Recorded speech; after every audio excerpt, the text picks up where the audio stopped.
Қазақстан мұсылмандары діни басқармасы, Зекет қоры, Астана қаласының өкілдігі ұсынады.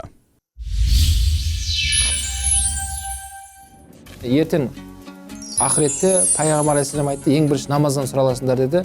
Екінші, бір қадам жылжымайсыңдар, дүниені қайдан таптыңдар, қайда жұмсадыңдар.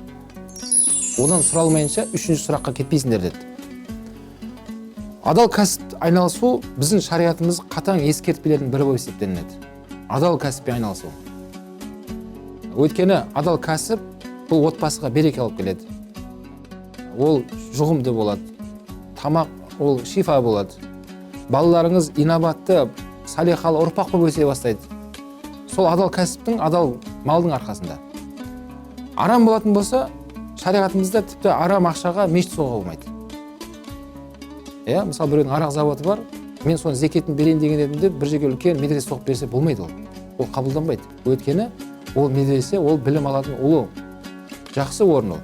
Бірақ одан салынып жатқан ақшаға да мән беріледі. Сол үшін ешжерге жарамсыз ақша ол. Арамнан табылған ақшаны ешжерге жасай алмай қаласың. Ешжерге қолдана алмайсыз.